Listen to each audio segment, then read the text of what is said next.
And that's for the piggies in every US city thinking a seat in the back row is Porsche because of European history.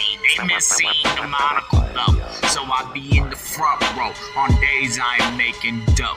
All alone, in the zone, on the phone, until the trailers go off the screen, along with all those production companies that never did a thing for me. Toy Story 5 is the manifestation of the colloquialism heard from the many fanatics of sci-fi properties that Disney has acquired over the years. This is what happens when girls are allowed to get in the toy box and play.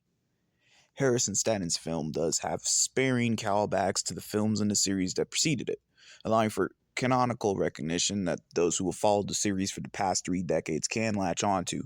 But overall, the big, glaring departure in this film is the gender swap of the leads in comparison to the first film.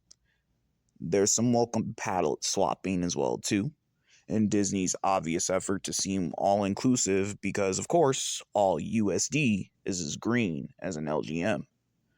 That's not to say that the new characters aren't growers. Michelle Harris ends up voicing Blaze, an adorable foil to Andy's Toys' most recent owner, Bonnie. Greta Lee channels that West Coast condescending Asian stereotype to become antagonist Lilypad, who gets caught up in one of the more goofier foot chases in cinema this year set on Bonnie's bed. And Shelby Rabara, along with Craig Robinson, round out a AAA battery-powered trio led by Conan O'Brien, who portrays an annoying potty training device and ends up becoming one of the better sources of comic relief in a film that, as well as all the others in this series, deals with children finding their self-worth alongside their toys. Of course, self-worth is more of a challenging thing to develop when, in the digital age, everything has an option to be substituted by what can be seen on a screen. Connecting with people, even the execution of imagination can be imitated through prompting ChatGPT. Harrison Stanton's film does cover this, but with the way that the toys either carry themselves as paranoid or crestfallen in the face of being obsolete, there's a neediness in each of the characters that is simply unbecoming. And if I had children, I wouldn't want my offspring watching this film, since they may in turn be negatively influenced to emulate these characters' worst traits. Now, this is nothing new in the world of Toy Story. Throughout the series, these toys have always been jealous, overbearing, unrealistic, sarcastic, and smarmy, all in an attempt to shield themselves in competition amongst other toys, given that their overall function is to serve fickle children who are always going to be on to the next big thing. Toy Story 5 carries on this tradition and doesn't really push for its characters to accept change, especially in relationships.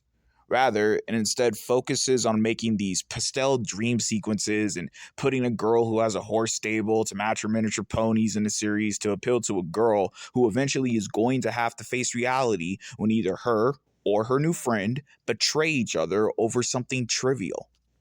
But that's a little too far for this children's film, despite several notable sexual innuendos that surprisingly weren't cut out the feature. I do appreciate the recognition of cyberbullying and generational gaps, but Stratton and Harris approach these topics with aggression at first, and then slowly it morphs into a sickly sense of go along to get along. The characters all have these heroic traits, and then end up attempting suicide, or begging to get married in a kilt, or poorly rebuffing ageism. Buzz and Woody have always been strong leads since the first film in the series.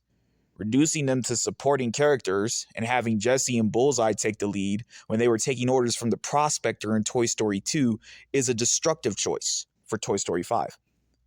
Those two are not lead material, especially Bullseye, whose mannerisms were a cheap substitute for actual dialogue that could have been had between Buzz and Woody had they taken the reins once again. Buzz and Woody abdicating the spotlight here is Toy Story 5's biggest mistake. Bonnie been around, and I have no problem with her owning Andy's toys, but there was no need to take a deep dive in her or Blaze's imaginations as they played with the toys. Pixar didn't do that with Andy before. Some thoughts really are better left unseen by the naked eye, and those dream sequences were a sleazy way to buy time as much as filling runtime with Jessie's flashback scenes, which easily could have just been referenced in the dialogue and served the same purpose. Toy Story 5 has a solid cast, a cohesive plotline, and a legacy to build on. But what's really been built here were none of the characters learned anything. This Toy Story film, along with the others before it, ill prepares its audience into believing that there will always be a safety net from solitude instead of embracing it, that a person's usefulness should be defined extrovertedly, and if you're feeling lonely, just dump your problems on another person, or an animal, or an inanimate toy just to feel better. No life lessons in this installment, just ponies, bright colors, emasculated heroes, and Mary Sues to comfort Disney princesses to the cruelties of the world outside of Alexandria's castle. Pop your popcorn. That's for the piggies in every U.S. city thinking a seat in the back row is Porsche because of European history. They miss seeing the monocle though, so I be in the front row on days I am making dough. All alone, in the zone, on the phone, until the trailers go off the screen, along with all those production companies that never did a thing for me.